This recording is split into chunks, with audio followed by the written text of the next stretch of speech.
Fala galera, como é que vocês estão? Espero que vocês estejam bem. Tilão na área e continuamos online. Meu povo, hoje a gente vai continuar falando sobre Segunda Guerra Mundial, tá? Eu dividi, como eu falei para vocês já, eu dividi a aula em três fases, né? A fase aí das vitórias do eixo, que na verdade não eu dividi, né? Algumas pessoas trabalham com essa divisão em três fases, que são as vitórias do eixo, o equilíbrio da força, depois as vitórias dos aliados encerrando a guerra, tá? Então hoje a gente vai falar de alguns acontecimentos, sempre lembrando que não tem como falar de todos os acontecimentos da guerra, porque a guerra é muito grande, teve muita batalha, foi a maior guerra de todos os tempos. Mas a gente vai falar de alguns dos principais acontecimentos, para contextualizar melhor esse tema e você poder entender de uma maneira mais geral o que foi a Segunda Guerra Mundial, tá bom? Então pegue seu material, vai para um local adequado, tá? Se organiza direitinho, pega o seu livro para poder acompanhar também, pega o seu caderno para poder fazer as suas anotações, que a gente vai chamar a vinheta, beleza? Então, roda a vinheta!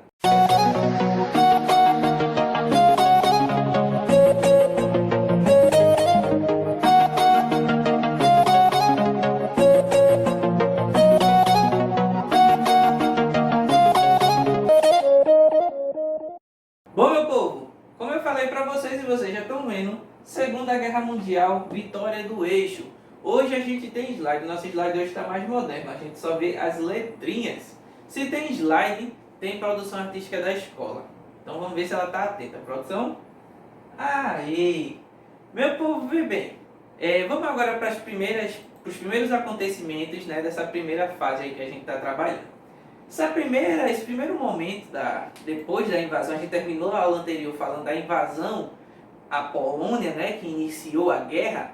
Essa primeira fase da guerra ela é marcada por dois grandes acontecimentos. Uma chamada de Guerra de Mentira.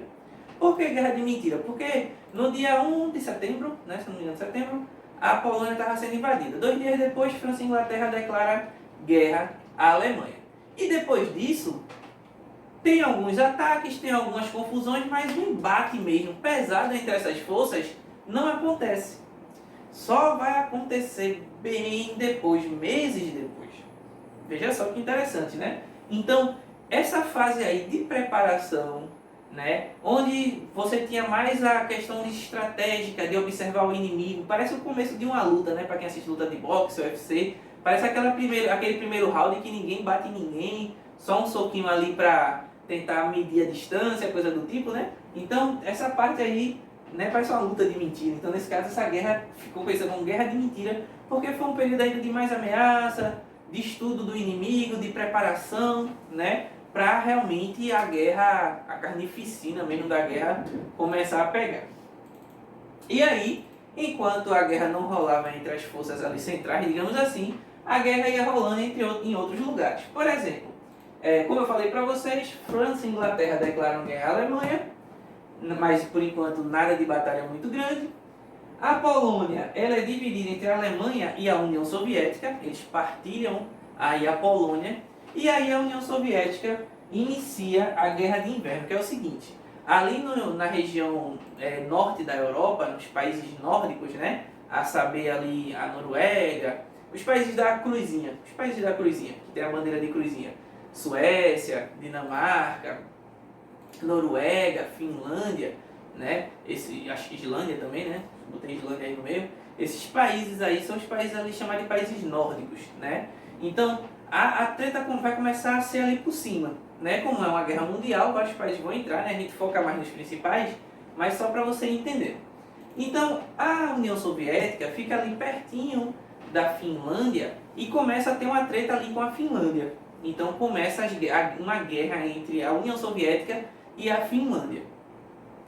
Essa guerra é nas regiões mais ao norte, regiões mais próximas do polo, digamos assim, regiões mais frias. Então essa guerra aí vai ficar conhecida como Guerra de Inverno. Essa treta entre a União Soviética e a Finlândia. Essa batalha inclusive é muito importante, se você for botar na internet, né, você vai ver que batalha assim, em questões militares, né, como essa batalha foi grandiosa mesmo.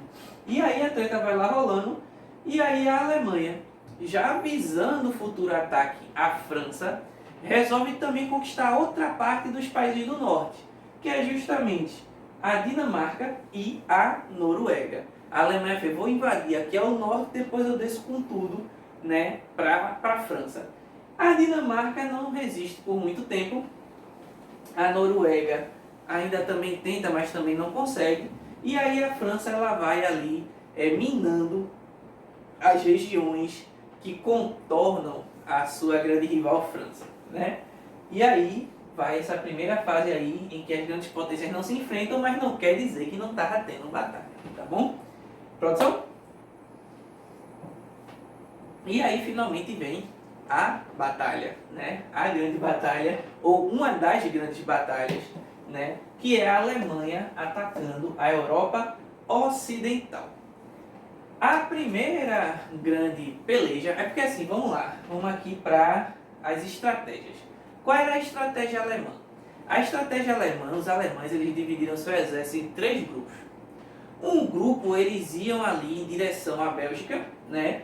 E aí eles vêm, né? Na verdade o exército vem com a Blitzkrieg, poderosíssima, que a gente já explicou, invadem ali os países do futuro Benelux, né?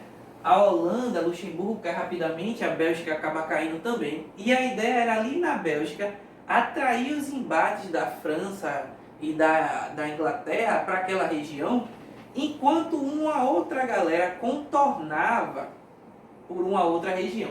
Porque qual era a grande questão? A França, desde a Primeira Guerra Mundial, a França está ali, a França, né? Quase que eu falei em francês agora. A França está ali bem pertinho da Alemanha. Então ela tinha protegido, enquanto a Alemanha militarizou suas fronteiras, a França bem antes já tinha protegido uma parte das fronteiras, criando ali onde passava antigamente algumas trincheiras, né? Uma linha gigantesca, eles criaram uma fortaleza gigantesca chamada linha Maginot. Linha Maginot, uma fortificação gigantesca, quilométrica, né, para impedir o avanço dos alemães em uma possível treta. Só que essa defesa ela é uma defesa típica da Primeira Guerra, aquela defesa parada, aquela defesa entrincheirada, né? As trincheiras, né, os buracos parados. Quando foi que a Primeira Guerra acabou? Quando a guerra tomou um pouco mais de movimento, com os tanques, com os aviões. Então a França ela investiu muito nesse tipo de defesa mais parada. Só que o exército alemão era muito móvel. O exército alemão tinha tanques de guerra, tinha avião. Então essa defesa ela acabou não tendo muita viabilidade no final das contas, porque acabou sendo vencida de um certo modo. Mas ainda assim a França se confiava ali na defesa, né? A gente segura qual era a ideia da França? De um lado, por onde a Alemanha poderia passar, tinha uma floresta, né? Que é aqui na região da floresta de Ardennes. Do outro lado, segura a ponte e pelo meio a linha Maginot. Aí a Alemanha não teve caso. A Alemanha resolveu enfrentar ali mais em cima, com a galera ali na Bélgica e tal. Um outro grupo veio pela floresta que a galera achava que não iria dar para passar os tanques e coisa do tipo, e passou, contornou a defesa da França, e um outro grupo vinha em direção à França, atacando com fogo pesado, inclusive vencendo a própria defesa. Então, no final das contas, a Alemanha veio avassaladora e acabou cercando as tropas britânicas e francesas. Então, a Alemanha invade os países do Benelux, Bélgica, Holanda e Luxemburgo, né, do futuro Benelux, vai ser criado depois, e depois vem com tudo e invadir a França, vencendo as barreiras da linha Maginot, contornando e depois vencendo, invadindo aí a floresta de Ardennes e deixando a galera encurralada numa região específica, dando início à famosa batalha de Dunkerque, que era uma região em que a galera ficou lá cercada, né, de tanque de guerra e tal. A Alemanha e a França ficou lá, tipo assim, sem reação, porque a Alemanha tinha dado essa contornada cercando a turma. E aí foi colocada em prática a Operação Dínamo, que foi uma operação de retirada, de fuga. A galera fugiu, literalmente, da região aí de navio, de avião, enfim, a galera fugiu porque não tinha mais como vencer o exército alemão. E aí o exército alemão veio com tudo para Paris. Nesse meio termo, de quebra, a Itália finalmente entra na guerra, né, e acaba ali invadindo também parte da região. E aí a França se vê impossibilitada de qualquer reação e finalmente se rende. Meu povo, a França poderosa, vencedora de guerra, se rende. Beleza, isso vai ser um grande baque para a situação. E aí, né, Hitler vingativo que era, né, quando vai assinar o acordo de rendição, quando a França vai assinar o acordo de rendição, quem estava à frente da França se nega a assinar esse acordo, sai do poder, uma outra pessoa assume, e essa outra pessoa que assume, ela se compromete com Hitler de que, né, vai ter um governo pró-Alemanha, né, assim, favorável à Alemanha. E aí anuncia nas rádios que vai se render. Aí como foi que a França... vamos falar um pouco da rendição, que é interessante. Hitler era tão vingativo que ele manda buscar o trem que foi assinado a rendição alemã na Primeira Guerra Mundial. Pega lá aquele trem que a Alemanha se rendeu na Primeira Guerra Mundial. Bota lá, na cidade lá, que eu vou assinar esse acordo dentro desse trem. A França vai se render no mesmo lugar onde a Alemanha se rendeu. Olha só, é vingativo. E aí, Hitler ele acaba conquistando, né? A Alemanha conquista, e em alguns dias Hitler está passeando em Paris. A França foi dividida. A Alsácia-Lorena, não sei se eu botei aqui, deixa eu ver, produção, passa aí por favor. Volta um pouquinho. Aqui. A França, depois da queda, ela foi dividida. Uma parte ficou conhecida como França de Vichy, que era uma França governada por francês, mas esse francês ligado à Alemanha nazista. Tá? Era um estado controlado pela Alemanha, mesmo que o governante fosse francês. Foi a França que se rendeu. Uma outra parte virou ocupação alemã. A própria Alemanha administrou, com a própria Paris sob o domínio alemão. Né? E aí os nazistas passeando por Paris, né? Tirando a maior onda. Hitler foi fazer um rolê em Paris, enquanto os parisienses, né?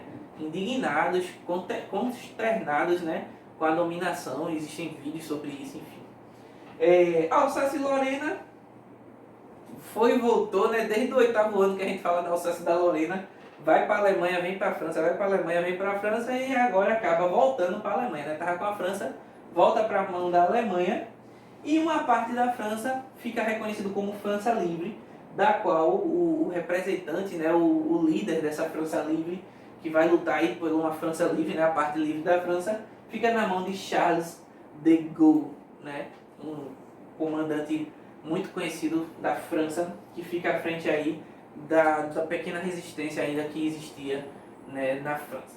Beleza? Uma parte aí chamada de França Livre. Produção? E para fechar essa fase, e aí a gente emendar uma próxima, a gente vai ter as resistências iniciais e o equilíbrio das forças. Costumo dizer que Hitler não assistiu às aulas de história, né?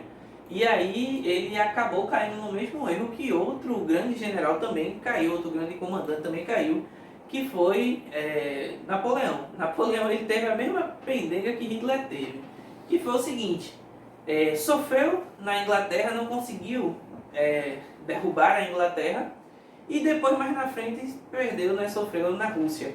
Então Hitler vai seguir essa mesma situação, que foi o seguinte: Hitler ele conquistado a Europa de maneira geral já, né?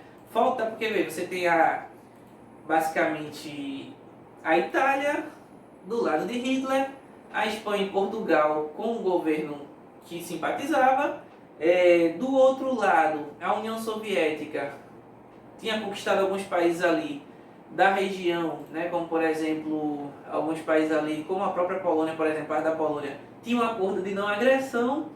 Alguns outros governos de regiões ao lado declararam fidelidade a Hitler, o resto Hitler conquistou.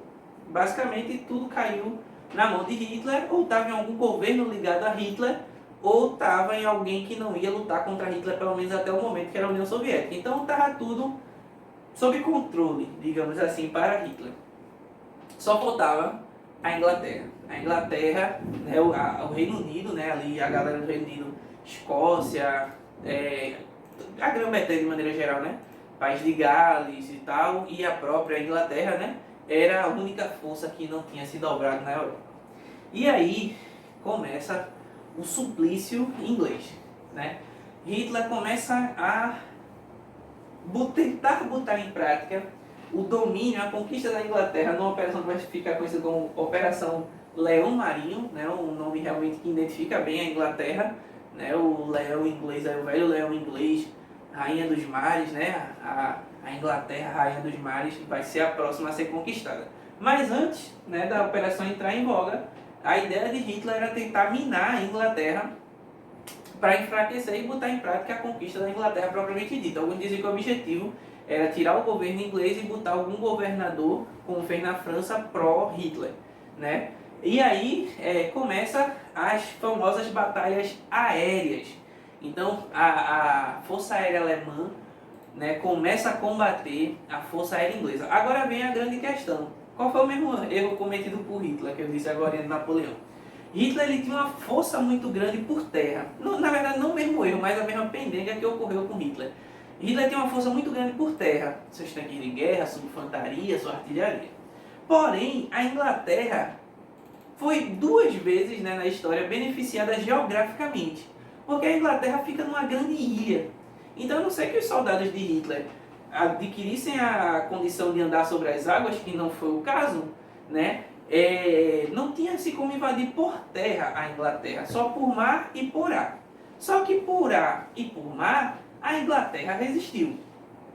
Por mar, sempre foi muito poderosa.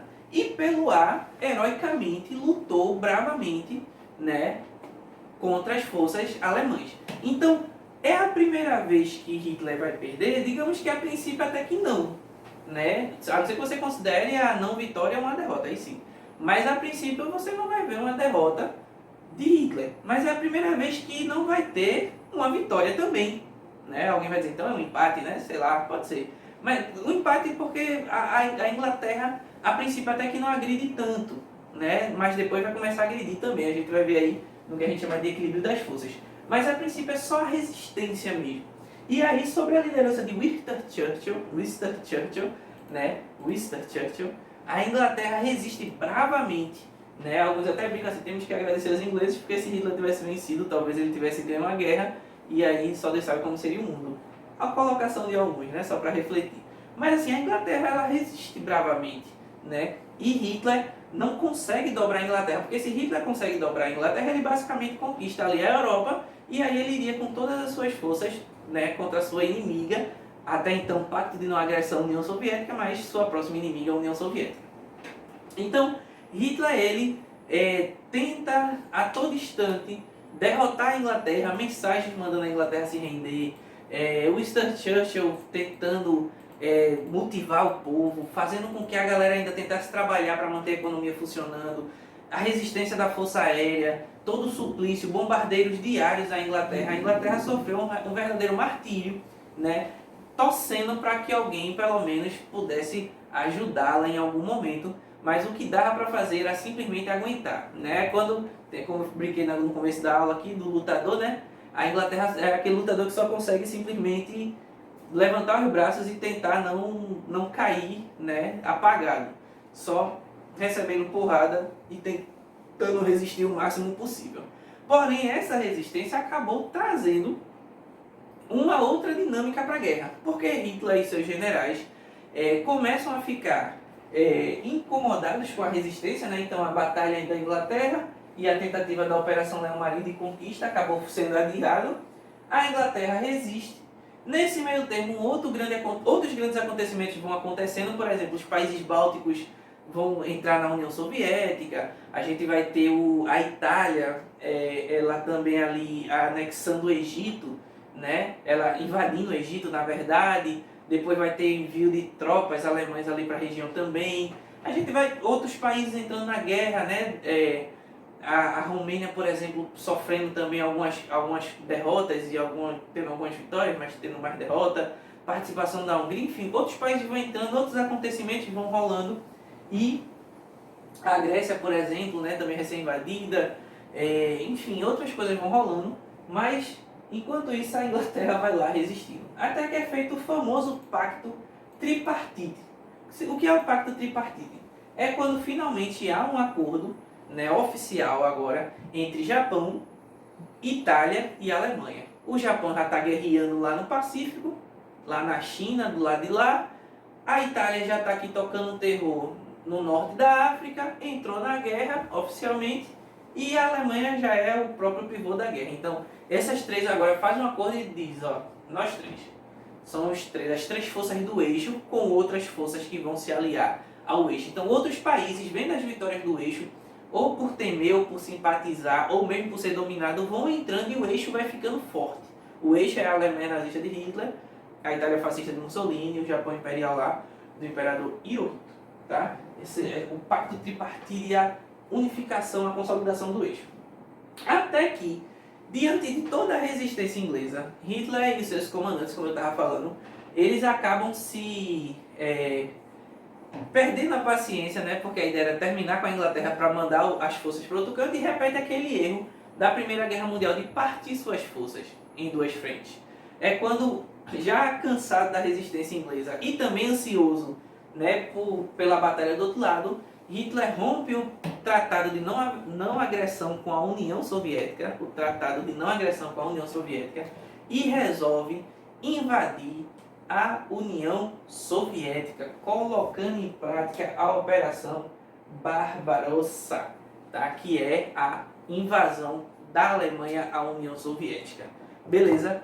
O desenrolar da Operação Barbarossa, as batalhas de Leningrado, Stalingrado, né, a entrada dos Estados Unidos e a reviravolta da guerra, a gente vê na próxima aula, beleza? Então espero que vocês tenham entendido, espero que vocês tenham gostado e a gente se vê nos próximos encontros, tá certo? Até a próxima!